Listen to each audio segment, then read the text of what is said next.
This Week in Clown World with Ben and Hobbs, so sit back, relax, take your black pill, and enjoy the show.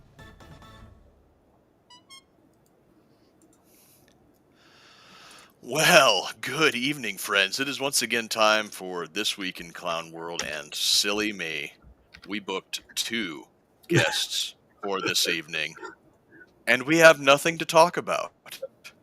Such a slow, boring week, unfortunately. Now, welcome. Thanks for joining us tonight. Of course, there is a whole lot going on in the world tonight, and we are joined by Sam Cheney of Weaponized News and our good buddy Nathan Token. How is everybody doing this evening? Don't you all go at once now? I'm doing very well. I want to start out by saying I want to congratulate Alex Soros and Huma Abedin for getting married today. That's a wonderful occurrence. Are you making a joke or is that for real? That's true. No, they did get married today. Yeah. Yeah, so there's a lot going on today. Is that some sort of consolidating power through marriage sort of thing, or? I don't know. The whole thing's weird to me. Why is this guy gazillionaire who could have any model he wants in the world pick up old ass Huma Abedin? She's 48 and he's 39, I believe. So like almost 10 years older than him. Like what the hell, dude? You know what I mean? Yeah, it's she's all tore up. She's all tore up, wore out from Anthony Weiner and Hillary Clinton. Like, dude, you could, you know what I mean? You're a billionaire. You could, like I said, any supermodel you want, but yet you pick Huma Abedin. Like they're all into the weird occult stuff. It's got to be the reason, I think.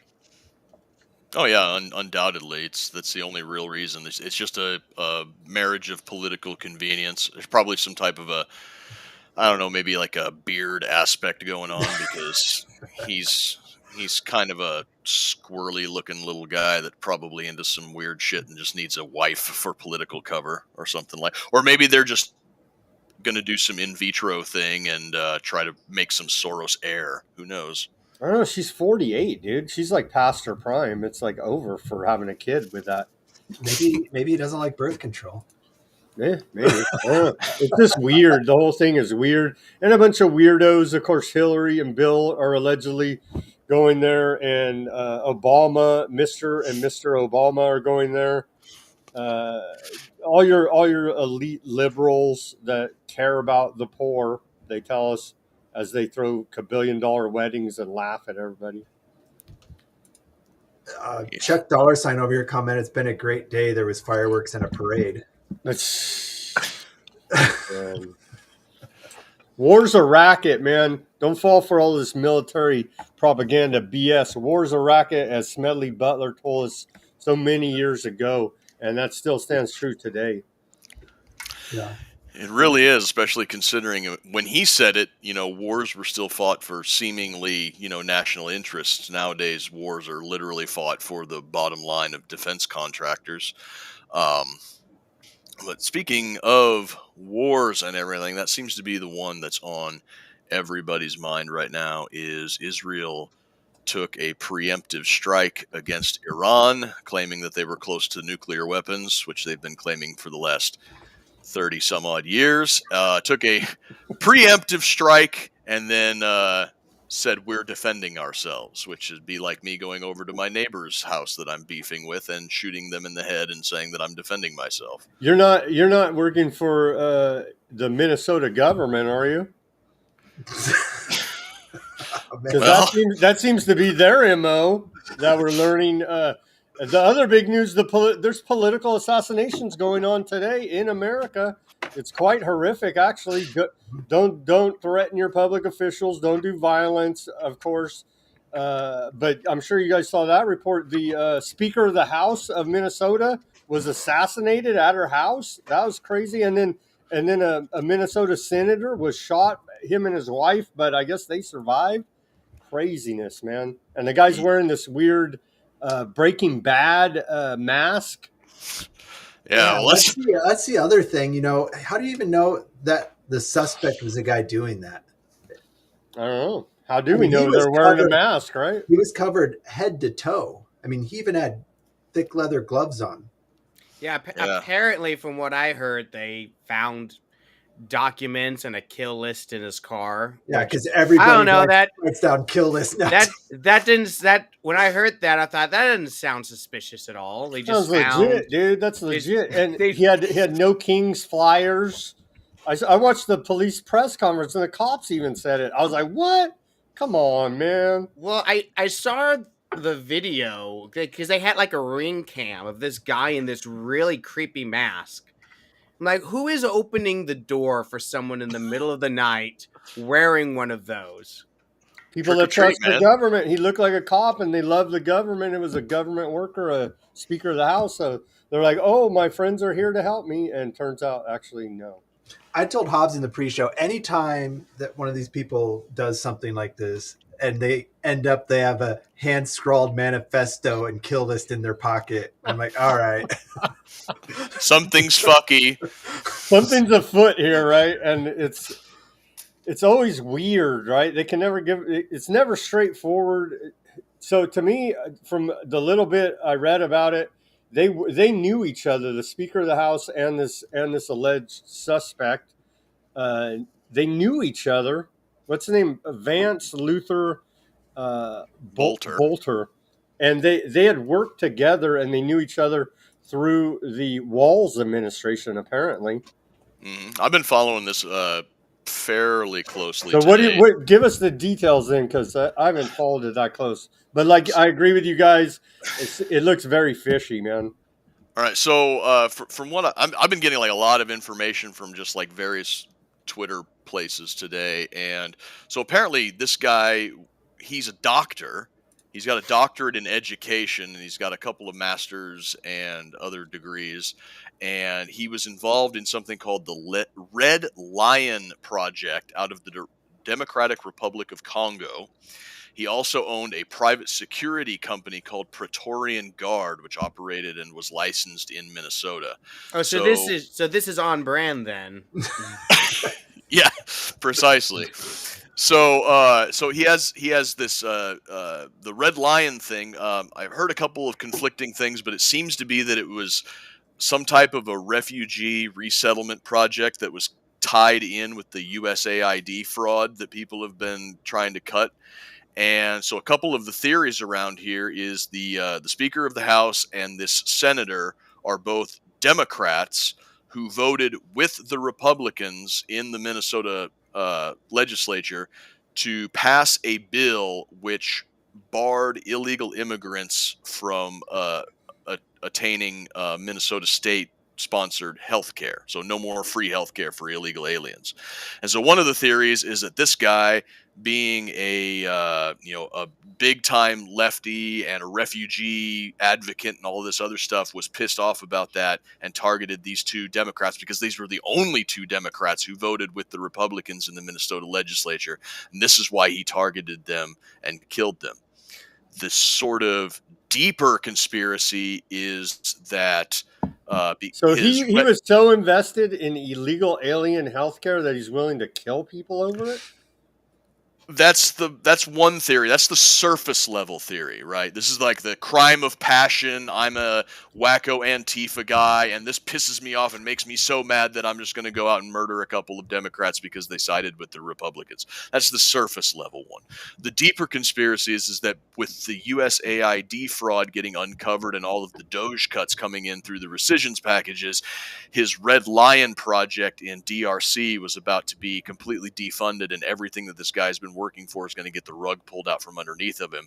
And he was also tied in with this illegal alien healthcare and taking a skim off of the top. And now that that's going away, that was like his last. So he needed to actually get a real job. Yeah, basically. Yeah, I guess the private security gig in Minnesota that burned during the George Floyd riots wasn't lucrative enough. So he had to be skimming off the top of a refugee aid program and a free healthcare thing too. It's like, there's like I can see how that could make you crack up. Well, yeah, that's just bad timing. We're just about to have nationwide riots again. If he would have just stuck it out another week, he would have had his business back. Yeah, got a bridge loan from his bank, right, to make it. Yeah, exactly. So, this seems to be tied up both in extremist left wing politics as well as just pure and simple monetary greed around government fraud.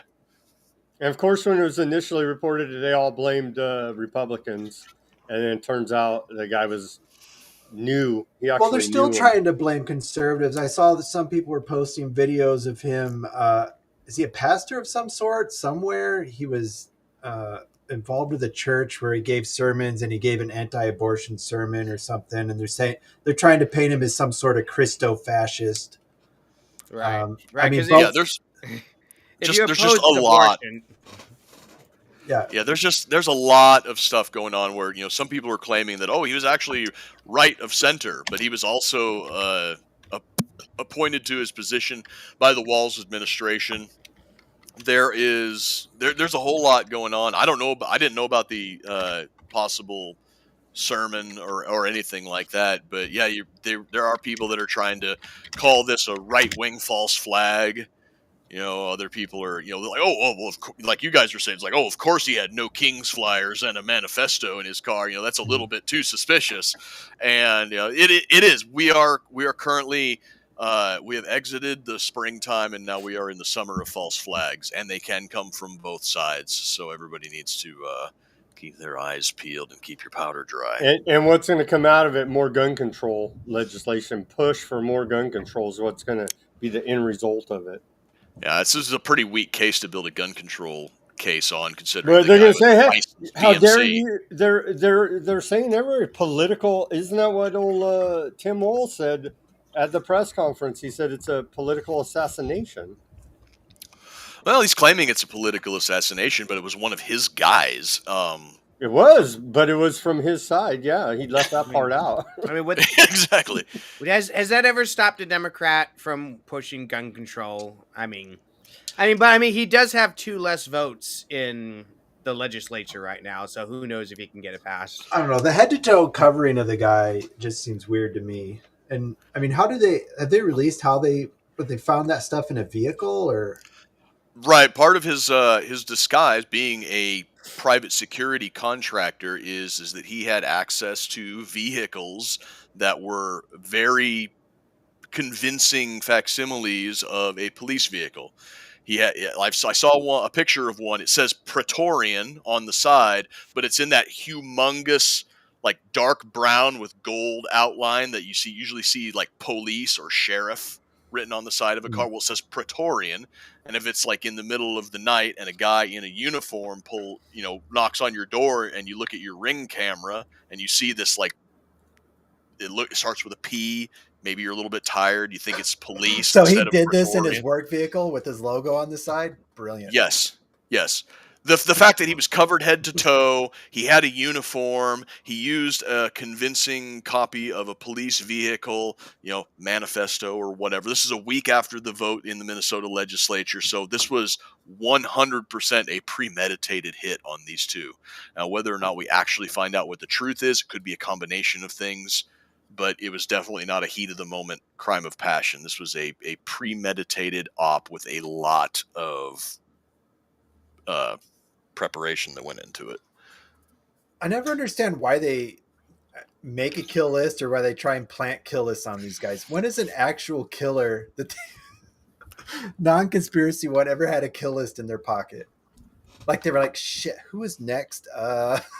Well, okay, so you're coming at it from the angle that this was probably a planted list. I'm coming at it from another angle. That I'm going to assume that this wasn't a false flag or planted evidence, and that this guy was sincere, just playing devil's advocate for this side of the argument. In that, when in modern times, when somebody goes to pull off an op like this, they know that they're not going to get away with it. They're either going to be arrested or they're going to be killed while trying to commit one of their acts. So the purpose of making a kill list for somebody like this is that list is going to be published in the news, and that is going to tell the next wacko that these are your enemies and these are the people who need to be taken out.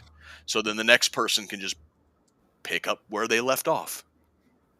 Or it could Hmm. just be a message sent to everyone else on that list, Yep, right? that's too. Like if you were doing this and you left that intentionally, like, hey, I killed these two people. The rest of you, whatever your motive might be, it could be just, hey, it could happen to you too, or it could have happened to you. I don't know. Yeah. These guys need to get with the times. Instead of having a hand scrawled manifesto, have a QR code in your pocket, leave all over, and have it go to a website. I mean, damn. Whoiwanttokil.org. Yeah. Just don't do like that one dumbass that had the Google Doc and forgot to unlock it before they got caught. Well, that's just female incompetence. Yeah. For you. That was the Nashville tranny shooter. Right. Yeah, that's the one. Yeah. Or no, not the Nashville one. That was a different one. No, the one that shot. No, it was a female though. You're right. Yeah, it was a female to male transgender, tried to commit a mass shooting, and failed at that. And then the manifesto failed to get published because it was locked behind a Google document wall. So failed at that too. Speaking of failing walls, I mean, we've got immigration protests going on. Oh, fun stuff right there. Sam, I guess you went to one? I went to my No Kings protest here in Fresno, California, and I posted a few images and video of it on my X account. I saw that. Weaponized News, everybody could go see that. Mm-hmm. It was at the heart of the city in Fresno at a intersection called Blackstone and Nice. And there's a big mall there, all kind of businesses, and it stretched a good 6 city blocks, packed. So I would say there was a good 3,000 to 4,000 people there. I asked 3, 4, 5 different people there if any of them were paid to be there, because they had little stations set up where they're handing out like granola bars and water. And I went up to one of the guys at one of these little stations and said, "Hey, who's paying for this?" And he's like, "Nobody. I'm just volunteering and donating this." I was like, "Really?" And he's like, "Yeah." So nobody there would admit to me that they were being paid, but I saw protesters wearing SEIU shirts, and so they're obviously part of the union, and so they're obviously being paid. I didn't even ask them, but this was just like people wearing regular street clothes with no signs or nothing, handing out, like I said, water and granola bars. It was peaceful. It was at like 12 noon, you know what I mean, in the middle of the day. A lot of Mexican flags, and the demographics, like I was telling you guys before we came on the air, it was like young Mexicans and old white liberals was the demographics. And all the Mexicans were protesting ICE, and all the old white liberals were protesting Trump being a king. Yeah, I don't get that narrative they're pushing. Like, are they trying to throw a wide net out there and hope that somebody thinks they're going to shoot Trump and say "down with tyranny"? No, it's just a stupid thing. They're claiming that this parade he's throwing is like a North Korean Kim Jong-un style military parade, and that makes him a king. So we're gonna say no kings, and therefore, I don't know. It's really stupid branding. What I don't understand. what a terrible branding, waste of time. I mean, what they want to do is they're trying to win over those middle of the road voters who don't really care or pay attention. How is that going to resonate with them? It's not. That's the thing. It's not. They're just here's the thing. Like, large numbers of protests can sway some people. Like, oh man, there's so many million people out there. But the branding doesn't help that goal at all. Like, no kings doesn't make any sense. Like, everybody in this country has been exposed to Donald Trump for years now, right? For over a decade at this point. We all know what he's about. The people that think that he's a dictator, whatever, they made up their mind a long time ago. That's what they think, blah, blah, blah. Everyone else knows he's not. Everyone else looks at him and just sees him for what he is. Right? And this military parade, They're trying to say, oh well, it's for his birthday. Like, okay, that's just dumb. Come on, it's a military parade. It's the 250th birthday of the U.S. Army. It's an Army parade. Like, Yeah. come on, do we have to read more into this than it actually is? It's just a military parade. And let's be honest, military parades are cool. Donald Trump likes cool things. He wanted this parade to be a big, cool thing. Like, okay, so what? I don't care. All these people pretending it's some kind of big deal. I don't understand why they care either.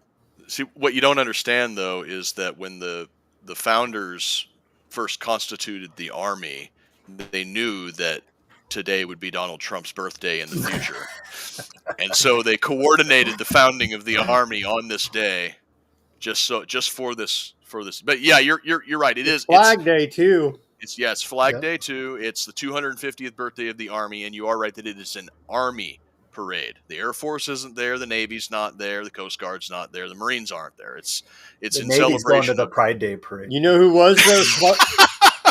You know who was there sponsoring it? Was Palantir. Yeah, I bet.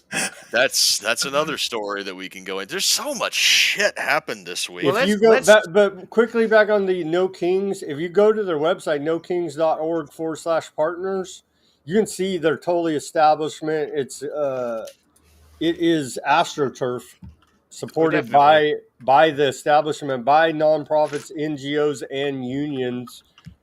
And so it's heavily funded by all of those organizations. So again, somehow it's like the meme where you see the two rockets shooting at each other, or the stream of rockets on both sides, and it says somehow this is my tax money, and somehow this is my tax money. It's the same thing. The military parade is my tax money, and this No Kings protest is my tax money as well. Right, and some of the sponsors that are sponsoring this event, you've got, Ben's popped up all the corporate logos over there that are behind it.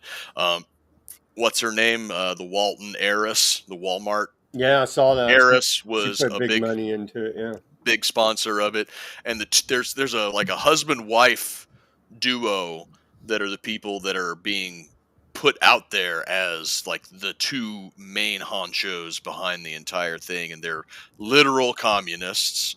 So we've got this weird confluence of corporate interests, communists, and just a phrase that I think I'm going to be using a lot more is that I've recently rediscovered is bio-Leninism.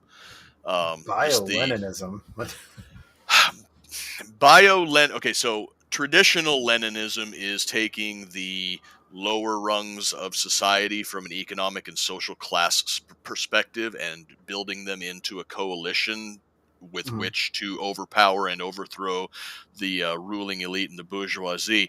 Bio-Leninism is taking that coalition building of the very bottom of the barrel aspect and applying it to a biological perspective. This is what we're seeing today. We're seeing the gays, the transgenders, the dysgenic weirdos, just like all of the assortment of freaks that you see out in any of these parades. These are the genetic bottom of the barrel, the genetic dead ends that you see out there at these. That's bio-Leninism. I'm telling you, in Fresno, there were some hot Latina women out there, man. Let me tell you, wearing skimpy clothes because it was hot. It was they're trying to make the case for staying, so obviously.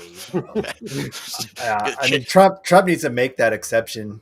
It's like I have a hotness meter. Any big booty Latina over an 8 or higher automatically stays. We'll call it the Alex Stein exemption. No, Trump did just announce. They did just announce that they are backing off on some immigration. They say he says ICE agents have been ordered to pause most raids on farms, hotels, and restaurants starting today. So, okay, but is that true, or is he just trying to get them all back out in the fields and restaurants so the ICE can come and get them? They show up to work on Monday. Did he set them up like he set up Iran? I don't know, but pinky swear, guys, I'm not going to get anyone in the fields or the restaurants. They're like, whew. They all go back and like, all right, ICE, go get them. No, he's getting big. He's getting big pushback from those industries because they're losing all their workers, and then then it should go to the fact that why are you employing illegal aliens who are not legally eligible to be working in this country? But another side of it that not many on our quote side, the right wingers want to talk about, the immigration system in this country is broken. They need to fix that as well and get all these illegals legal. But it's extremely hard to do with a broken system the way it is. So we need major reform in our immigration system to sort all of this out as well.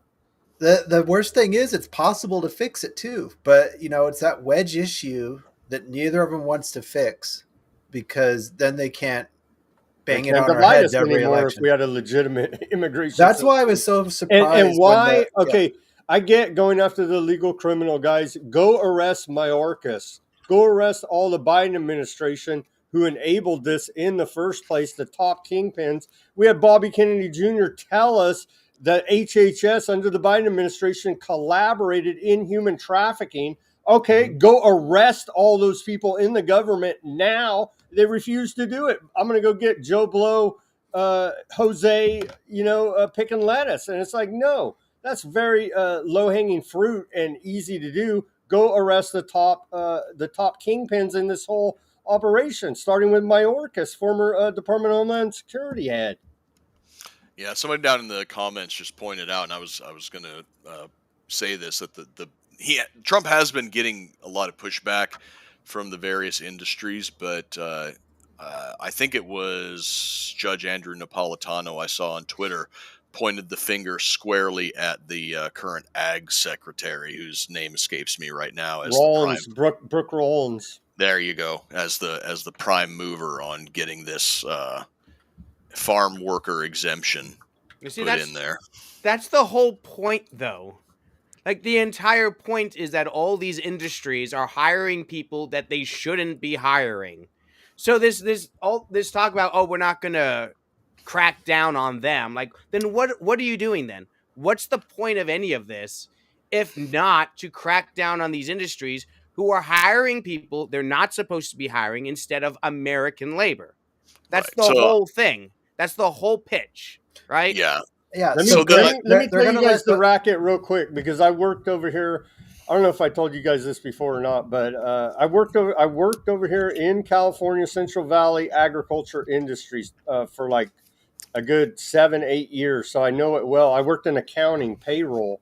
So I know it well. Exactly the racket that these illegal aliens run is they will work one season of whatever, name your produce, which lasts like 4, 6, 8 weeks, depending on the produce. And then they get laid off. And then they get another job simultaneously filing for unemployment on that social. Then they get a new social, get a new job, work the 6-8 weeks in that season, and so on until they're collecting unemployment on like 4, 5, 6 different Social Security numbers, the whole time still working full time in the next season.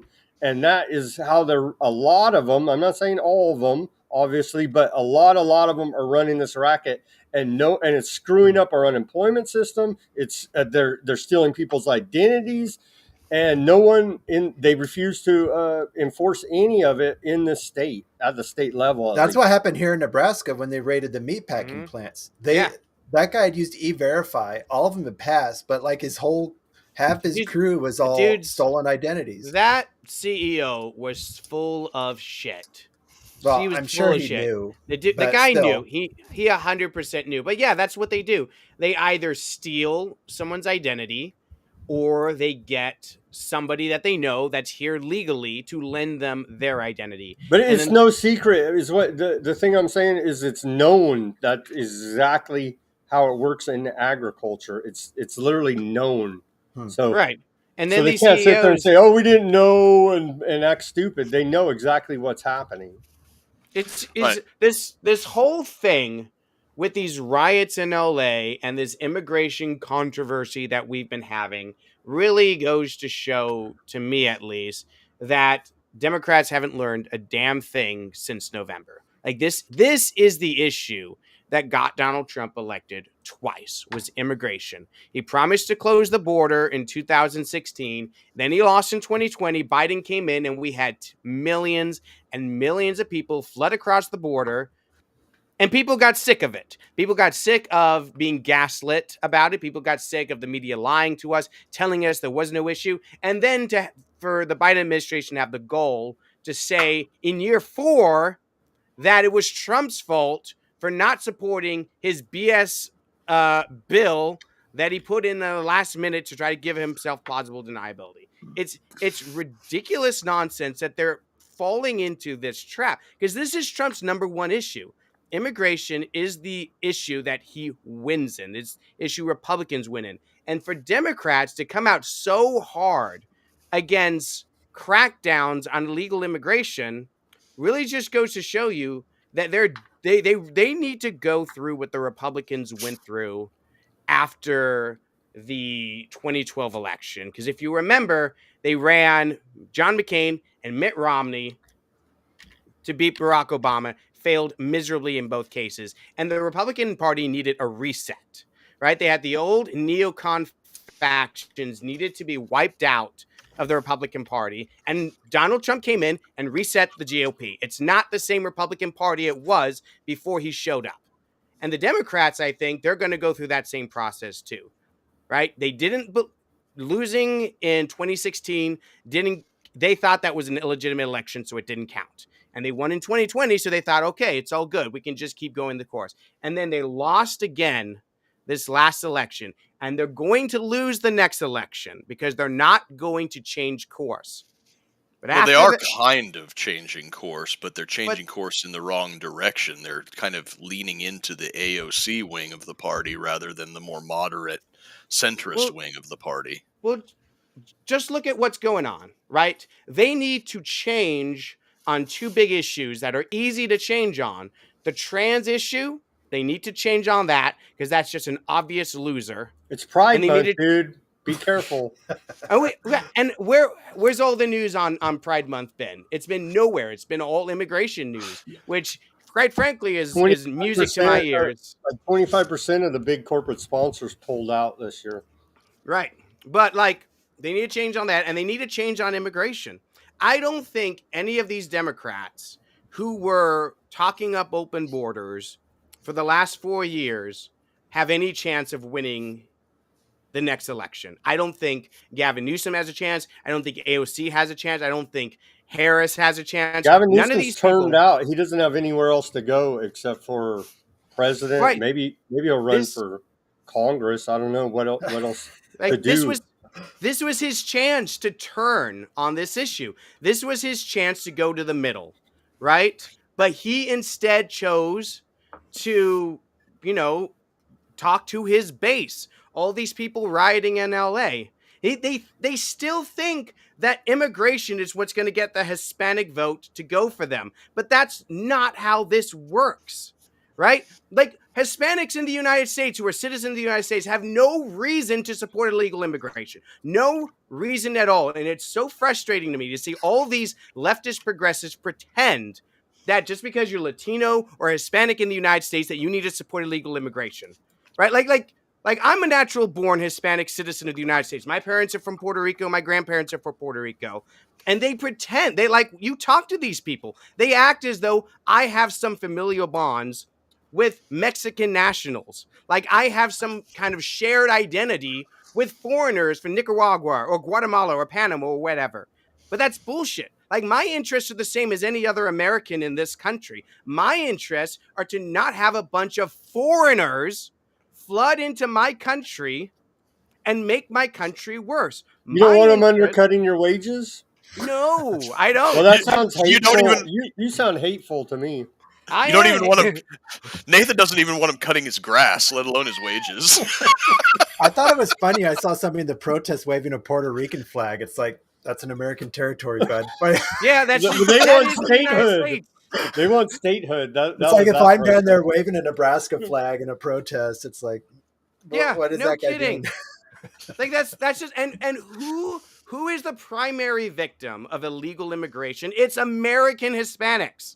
Like all these people who have their identity stolen so that these illegals can work. Who is that? Is that John Smith? Do you think that this Mexican coming across the Yeah, they border? do. They do use white names, but yeah, But I hear you. if you do not know a lick of English and you're just look like the most Mexican person in the world, and you show up to the workplace and it's John Smith on your ID, right? Unless that guy is just blatantly, oh, I don't give a shit, whatever, he's gonna look at you and go, "You're not John Smith. What the hell is that?" You're gonna want to steal the ID of some American Hispanic that has a name the same as yours or similar to yours, right? So Well, if your American, name's Jose Hernandez, you're just set then. yeah. So like this is why immigrants to the United States are the one demographic that turned the most in favor of Donald Trump. Because like if you're an illegal criminal that crosses over the border, you're gonna move into a Hispanic neighborhood because that's where you blend in. And so all the crime you bring with you, you bring to that neighborhood. You think those people are okay with that? You think those people are like, oh yeah, I just saw a big uptick in crime in my neighborhood because of all these illegal Mexicans moving into my Puerto Rican neighborhood. Oh, but I'm all support of illegal immigration. No big deal there. It's a big pro-crime demographic. Old Cesar Chavez beat the hell out of him trying to cross the border because he saw it correctly as direct competition to his labor union.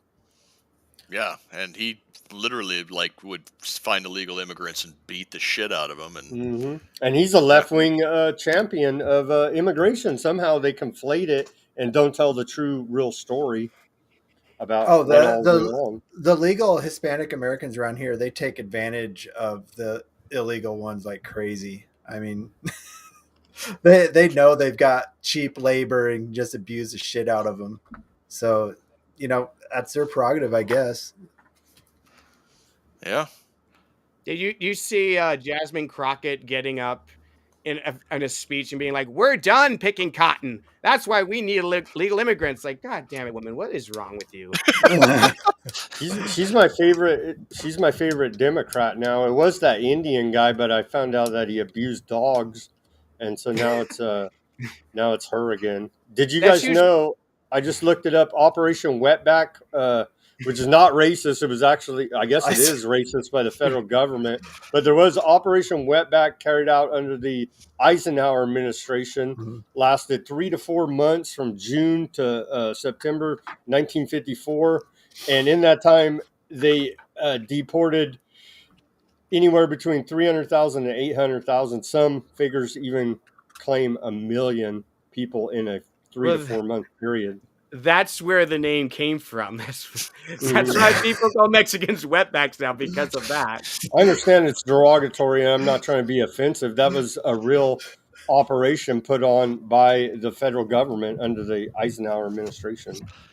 Yeah, it turns out when you want to do something, you can just do things. They could just do it, yeah, back then in 1954.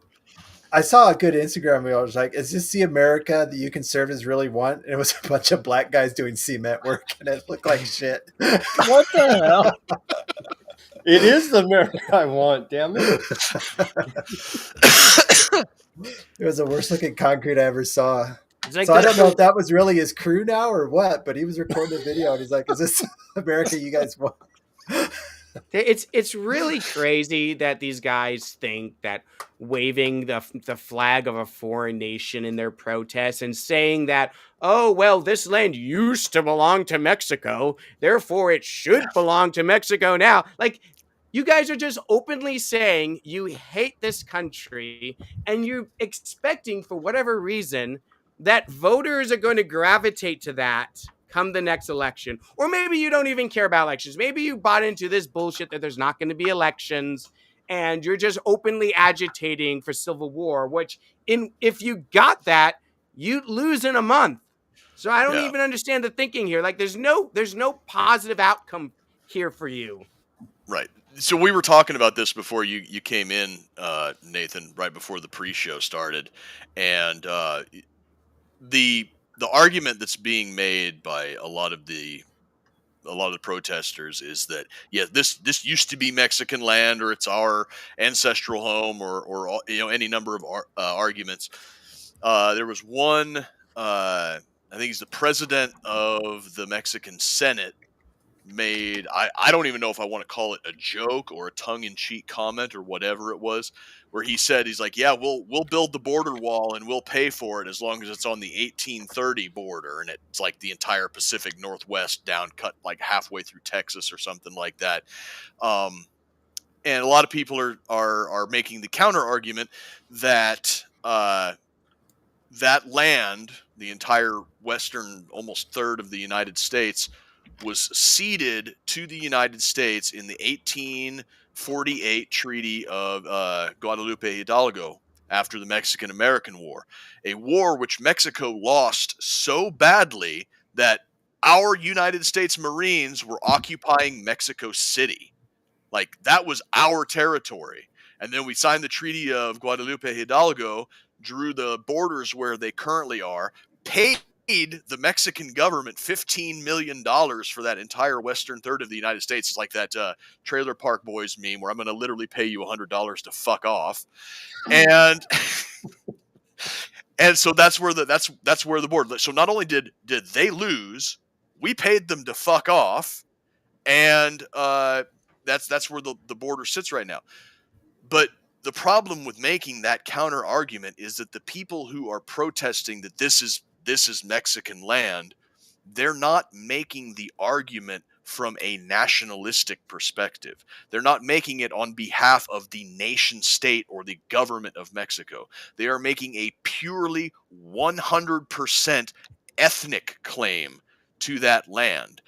And what makes it so frustrating is, like you were just talking about, the white liberals who are flaming this on are trying to make it seem is that everybody with a Hispanic background has to have some type of ethnic common cause with the people making this argument. With Mexicans.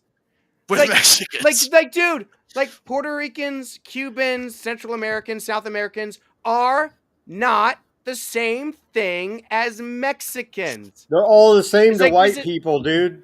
Yeah, Right. that's like saying that a German and a Frenchman and an Englishman and an Italian are all the same damn thing. They are not. And here's the thing that makes that argument even stupider, is that that part of the country that we bought from Mexico was almost completely uninhabited. Like, nobody lived there. Mexico It was a desert, you know. I just asked AI, plus interest and inflation, 1.5 trillion is what they could get it for. Well, on top of that, all the Mexican citizens that were living in that territory, once it was ceded to the United States, were granted immediate American citizenship. So all the people that are descended from those Mexicans who lived in that territory have been American for 100-some years. So now all these Mexicans who have lived in Mexico that whole time, they cross over the border and be like, we've been here the whole time. Like, bitch, no, you haven't. Those guys those Mexicaners that were here since the secession of that territory to the United States, they've been here the whole time, and they've been citizens of the United States. They've been voters in the United States. They've been taxpayers in the United States. They contributed to this country. They were the ones who were building up that part of the nation, not your ass. You came last week and you think that you have some sort of claim on this nation. Bitch, you do not. You are a foreigner. Go home. And I'm going to guess those Mexicans that lived there were probably very white-looking Spanish. I mean, by now, yeah, they are. They're Europeans from Spain, and then take it back even further and say, well, then, I think maybe Spain has a claim on it as well. Yeah, the timeline breaks down to something like Spain owned that part of the territory for something like 117 years. Mexico owned it for only like 27 because they gained their independence from Spain, and then they owned that territory for 27 years. years. Wait. And then the United States has owned that territory for 170. And then before that, it was just largely uninhabited lands with a couple of ranches and wandering tribes of Native Americans. You know what these people do? They talk nonstop about how we're all living on stolen land. It all should go back to indigenous people, blah, blah, blah, blah, blah. But because Mexicans are brown, they see them as the indigenous people of Mexico, forgetting that Mexico is also a settler colonial country as well. Like, it's no different from the United States. Both are settler colonial nations. In fact, the entire North American continent and South American continent are made up of settler colonial nations. So why are you saying that the United States has no legitimate right to exist because we're on stolen land, but you don't make that same argument about Mexico, which is also existing on stolen land? That's right. Spain and Portugal don't get enough hate for their colonialism. No, how do they dodge all this? Just because they're so lazy and they just sit around and nap all day and eat tapas, I guess? Nobody brings it up. Well, when you talk to anybody, because they're brown. does exactly. It's because they speak Spanish and have a tan. People don't seem to realize that what you were just talking about, that Mexico was a colonial project. And I think that most Americans who aren't really into history or politics I honestly think that a lot of them think that Spanish is a language that came from south of the United States and not from Spain on the Iberian Peninsula. That's the ancestral language of the Mayans, right? Yeah, exactly. Just happened to have a Latin base. Exactly. People are literally that stupid. Huh? There is a good argument, though, that they did civilize them because they were doing human sacrifices and whatnot, and very. I don't know how much better the Catholic Church was. I think a little bit better. They're not doing open human sacrifices on the top of the pyramid. If you're going to make a case for an indigenous people that deserved it, I mean, it's got to be the Mayans and the Aztecs. Right? Whoa, yes. guys, cool it with the xenophobia. All cultures are beautiful. No, they were sacrificing their children and like whatever, doing big old sacrifices on the top of their pyramids. No, they were kidnapping foreign children and sacrificing them. Right, way different. Okay, that's better than okay. Yes, it's okay when we do it to others. Yeah, I mean, there were some tribes that were just wandering around gathering berries and doing their thing, but the Mayans and Aztecs were not one of them. Massive 12-story tall structures coated in blood. Yeah, that's probably. Well, how else do you expect the sun to come up, Ben? Yeah, how's it going to rain, right? We killed 12 virgins and it started raining, so obviously it's working. Yep, there you go. Oh, man. We got any other black pilling stories that we need to go over? Because I mean, if we're going to go on let me give you guys a report. Israel. Let me give you guys a report real quick about. I learned from my research this last couple of weeks that your favorite company of mine, Palantir, the scientific dictatorship technocracy company, they run California, where I live here. They basically run our power grid. It's right on their website. They brag about it.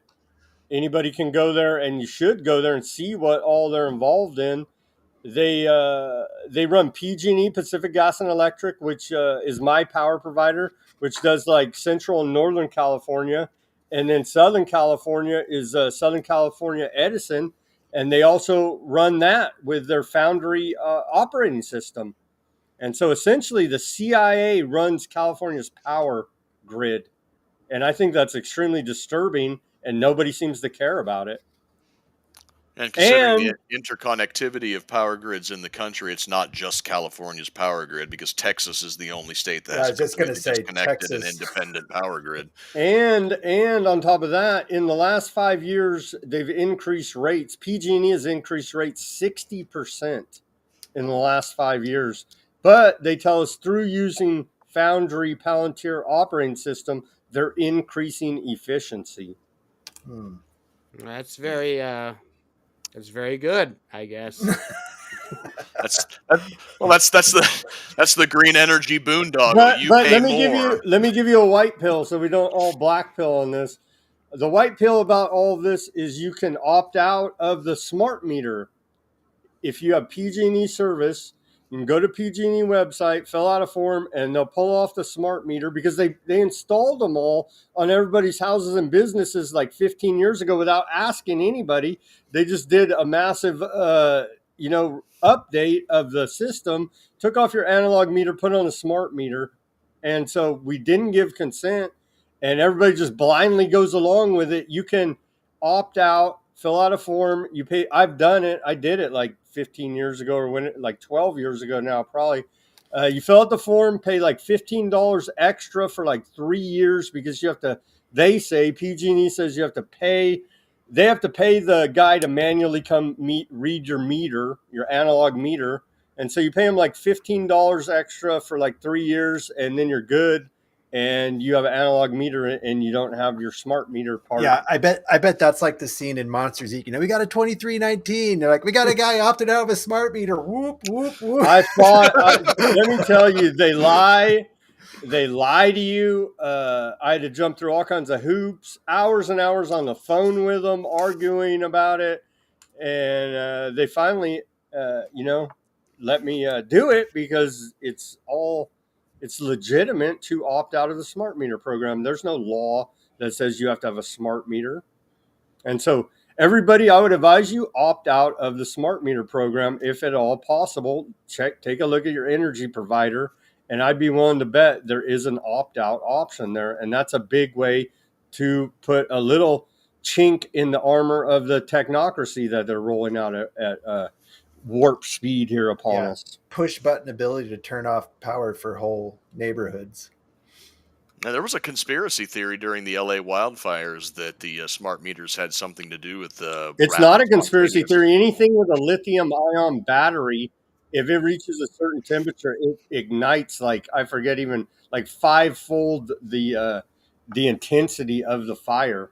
These lithium-ion battery. It was also people that had solar and they had the like Tesla Powerwall with the battery. And when that caught on fire, it like exponentially increased the intensity of the fire. And that made it look like it was hit by a freaking direct energy weapon or something. It was just simply the lithium ion battery, which was what caused the intensity of the fire to be so bad. It seems like every day we're learning of a different way that America will be fucked if we go to war with somebody. Like, you know, we had the walkie-talkie situation with Israel. I mean, what's planted in our electronics now? Then we had the containers in Ukraine. I mean, how many containers is sitting around America packed full of drones just waiting for China to get pissed off? Did the freaking CIA, Mossad, whoever the hell, Western intelligence, did they plant a freaking booby trap in our devices? That's a legitimate question after, like you said, that pager attack and cell phone. It was like walkie-talkie, cell phones, pagers, all this stuff. I'm still waiting to see what Israel did. I mean, we didn't get into the Israel-Iran thing, but how Israel tricked all these Iranian commanders into gathering in one place. Was it like hot local goats in your area, or what did they? Apparently, they were all living in these penthouse high-rise apartments that actually made themselves easy targets.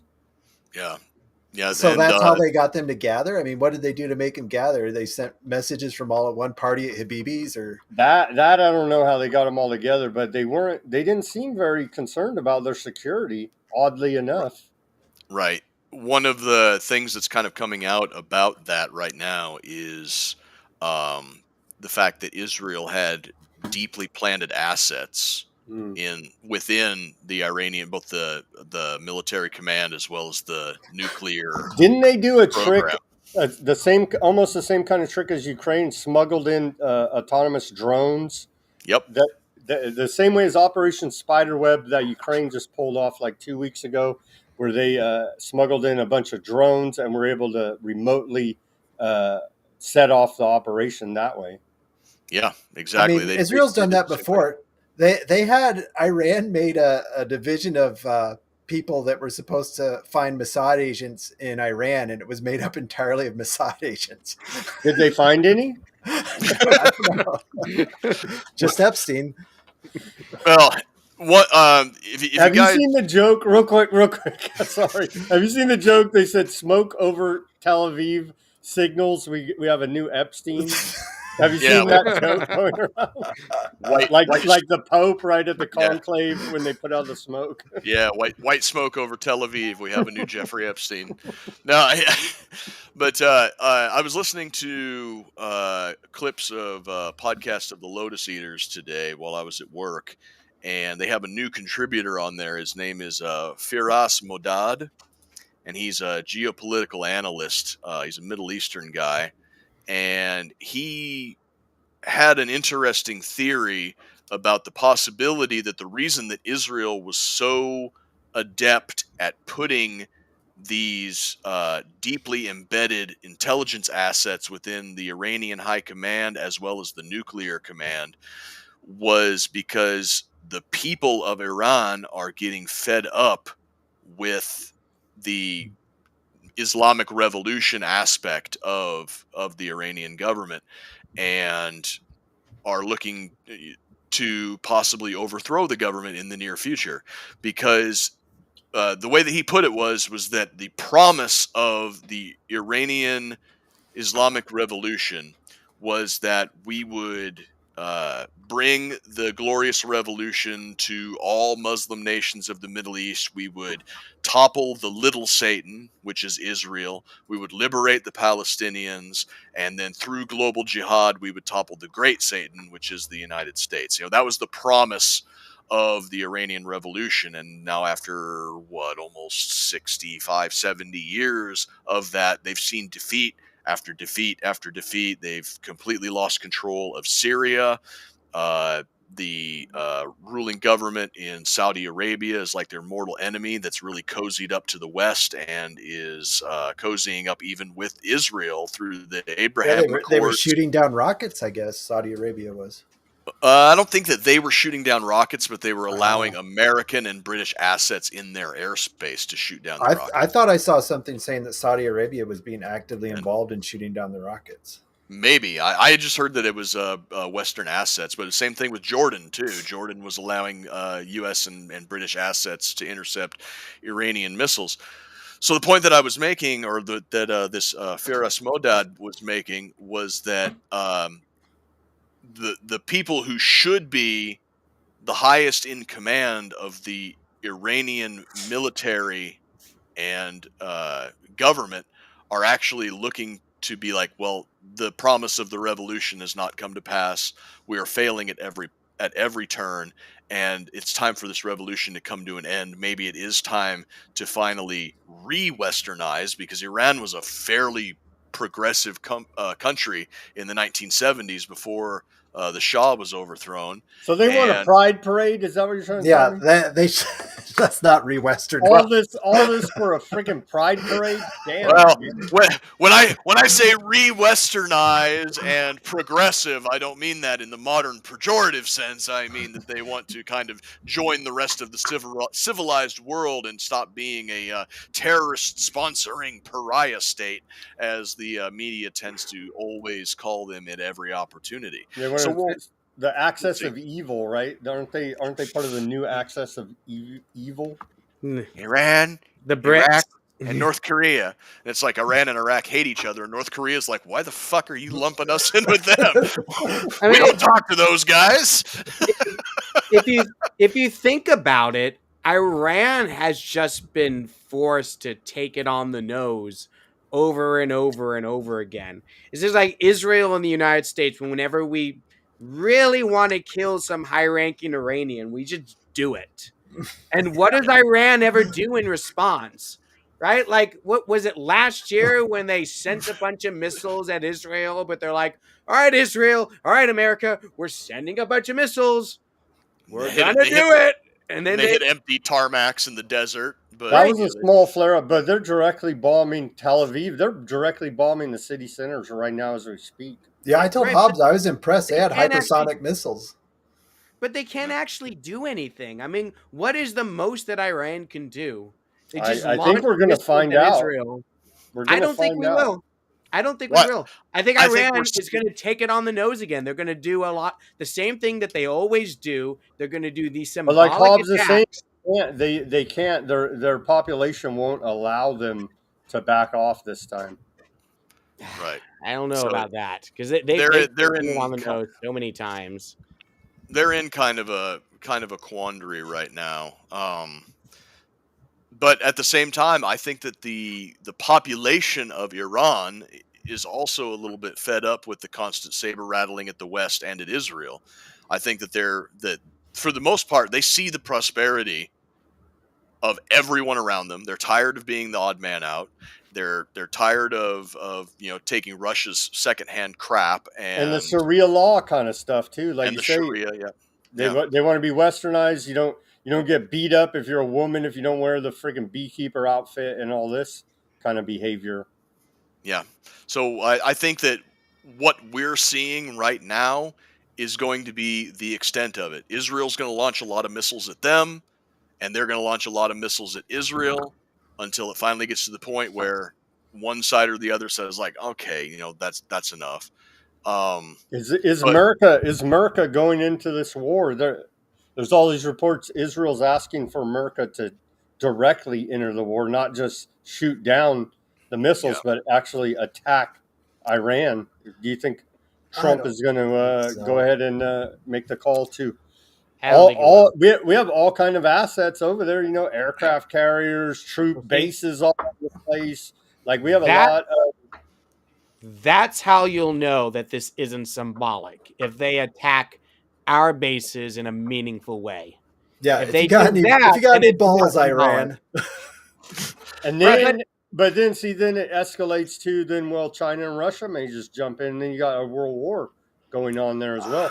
I And don't think wouldn't China and Israel Russia have a attack? leg to stand on if they hit one of our bases. They're not going to want to get involved if they do that. well, that is one aspect of it, but you're forgetting that China doesn't derive 90%, but they buy 90% of Iran's oil exports because that's the only country that they're allowed to do business with is China. So that's a sizable chunk of China's oil consumption does come from Iran, and Russia does have a sort of non-aggression pact or a mutual aid pact with the Iranians. But Russia right now is being tied up in Ukraine, and it's anybody's guess what they Could do it with that. trigger China to go ahead and invade Taiwan? You know what I mean? Right, precisely. So before we call it a night, I had one theory about what's going on between Trump, the deep state, and all of the other stupid shit that we see going on in the world today. And if I just got to find it here real quick, I wrote it down on Twitter a couple of days ago, and I haven't got any traction on it. Like, I got one person who liked it, and that was our friend Trevor Riley. So I don't know. Maybe I'm way, way, way off base, but I was listening to American Journal with Harrison Smith the other day, and he was interviewing a guy named Brandon Weichert. He's at We the Brandon on Twitter. He's a political analyst. And Brandon Weichert was saying how the ongoing negotiations between Trump and Russia and the Trump administration and Iran were basically a ruse to kind of get them on the back foot, have them put their guard down, and allow things like the Ukrainian strike on Russia's strategic bomber fleet and this attack by Israel on Iran. Trump basically admitted as much that the nuclear talks with Iran were just to slow play them. Well, I don't know about that entirely, but what I wrote was, I said, listening to We the Brandon on InfoWars Journal with Harrison Smith, he says that he believes that Trump's negotiations with both Russia and Iran were in bad faith to lower their guard. I disagree, though I'll also admit that I'm probably wrong, as he's an expert and I'm just some blue-collar dumbass who makes things out of metal. We need to look back at the strategy that the Trump administration adopted at the beginning of the term. Some referred to it as flood the zone. Dan Bongino called it the rock'em sock'em robot strategy, but whatever you call it, the strategy was simple.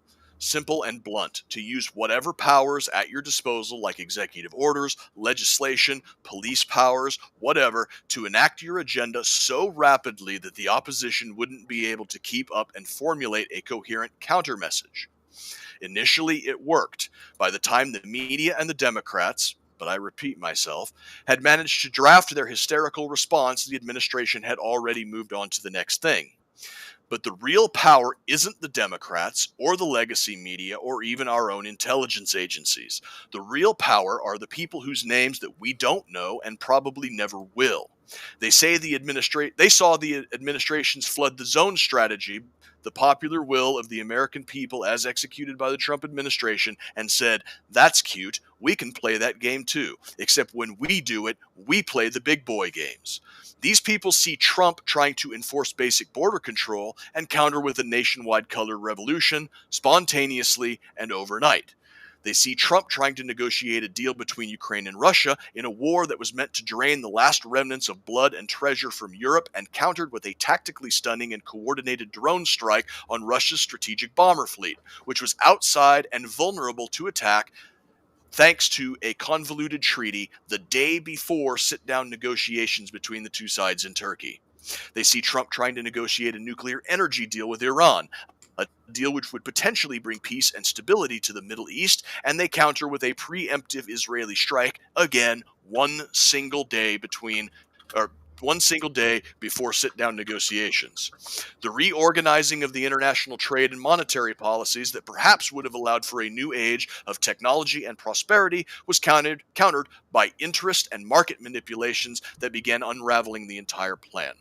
Trump is playing with rules, laws, and treaties. His enemies are playing with chaos and world wars. And if I'm right, his recent moves to back Israel against Iran, his back and forth on tariffs and trade, his decision to allow obvious Chinese spies into our universities and big agriculture indentured servants to remain in the country isn't a failure of policy or ill-advised on his part. It's capitulation.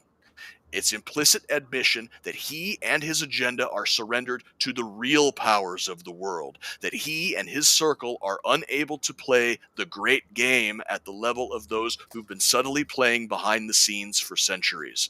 Buckle up, because we are in for one hell of a summer. So you sound optimistic about our... Yeah, sorry to leave things on such a dour note.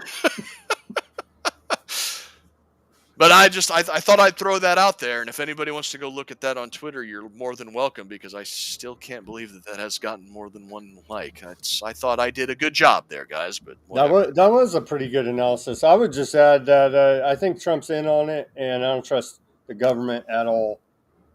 Any of them ever. Never trust the government. Well, that's a given anymore. Let me get Hobbs back in. We'll do the show closeout. We're up on an hour. Where can people find you, Sam? Since Weaponized News, go to I'm streaming Monday through Friday, 5 p.m. Pacific and 8 Eastern time. Weaponized News all over your interwebs. Just search Weaponized News. Same thing on X. Everything. Everything. I'm actually. Can I make an announcement of an accomplishment? Sure. I actually got monetized on YouTube again. This is my second round. I was banned off the internet over the medical intervention, and it turns out I was 100% right about everything I said about that, but the interwebs wouldn't have it. Our tech overlords wouldn't have it, and so I worked really hard on my YouTube channel, and shout out to Weaponized News audience, and now I'm back up monetized on YouTube. I probably won't make any money off of it. Well, that's a bold move, talking shit about Palantir, then, isn't it? You got to get like 1 million views to make like $10 or whatever. But it was an accomplishment that my audience and myself achieved, because you have to reach all these thresholds of viewership, of subscribers, all this different stuff, and we did it this last week. And so I had many playlists running overnight, so. I'm like what is that? Starship Troopers. I'm doing my part. Mm-hmm. There you go. There you go. Thank you very much. You did your part. I appreciate it. So yeah, you can catch Sam all over the place. I mean, they're on. If it has podcasts on it, I think he's on it. He's way more with it than we are, I guess. Like what is Spreaker, Redfin, some I've never even heard of. I know you're all over the place. So if you guys like Sam on the show, go find him over there. Monday through Friday, I listen to him quite often on my drives home from work. Keeps me awake and informed. And you can catch us. We won't be back next week. I will be away, but the week after that, we will be back. You have any guests coming up we need to know about, Hobbs? No, not yet. I can make a couple of send a couple of DMs to a few people and see if we can get some of our other friends on. We've been kind of cycling through former guests or previous guests, I should say, and getting people back on. So I got a couple people in mind. So thanks, Sam. Thanks, Token, even though your internet died. And we'll catch you in a couple. Oh, yeah. Our stuff. Oh, shit. Yeah, I was going to do it like halfway through the show, maybe throw an ad drop in there, but I completely forgot about it. Yeah, if you want to support us, you can go, of course, you can subscribe to us on YouTube and Rumble. You can find us over on Twitter. Just look for Roads to Liberty and find that that logo, the one that's down there in the corner or up there in that corner, the black and yellow shield.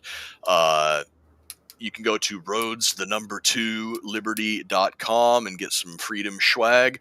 And you can use our InfoWars affiliate link by going to thealexjonesstore.com/R2L. Order some supplements and some shirts and hats and all sorts of fun stuff. And whatever you order, 10% goes to us. So that's good. Yes. We were talking about, we've talked about the methylene blue a couple times. It appears to do something. So I told Hobbs, there's got to be a downside because it seems to work. So I cycle off of it. But if you want to find out, order some off there and see how it treats you. Yep. So we got a sample. Let me ask you what I never took it. What are the effects you've experienced taking methylene blue? Okay, so we have a sample size of 4 right now because one of my old Army buddies went out and got some too. So we have 4 sample size of 4 completely different experiences. Why don't you take it away, Ben? Definite mental clarity. I'm able to get going without caffeine when I'm using it. I get the people talk about the tingles in the fingers of, I don't know what that's from, but just general energy throughout the day. And then at the end of the day, when I'm going to bed, I'm just done. I'm not like laying there with anxiety due to too much caffeine. So that's just my sample. My brother took some and he said he doesn't feel anything at all. So that's kind of the very bottom there. Me personally, it seems like my peripheral vision is more crisp. My mental clarity is quite a bit better. If people will go back more than 5 or 6 weeks or 5 or 6 episodes on the podcast, you can probably tell that I'm able to monologue a lot more clear, a lot less ums and uhs and trying to think of a specific word or anything like that. And the energy, it doesn't give me any energy, but it takes what I have and maintains it in a steady line throughout the day. As the day goes on, I don't get tired as it goes. And then, like Ben said, when it's time to go to bed, I lay down and I go to sleep. And my Army buddy, Eddie, he said that his effects on it, he doesn't feel depressed. He feels happier than he's felt in several months. And he's had the same thing where he's got energy just throughout the day. And then he sleeps like a rock at night. And I cycle off it. I'm a skeptic on it still. It's like, this can't have this many benefits and not have a downside. So I don't know if you want to try it out. You go to the Alex Jones store, check it out. Watch 30 years later, they'll say it causes cancer, but so did all the mRNA vaccines. So at least you had some energy. But yeah, that's where it's at. Check out everything on there. Like I said, 2 weeks we'll be back. And thanks for joining us and stay honky.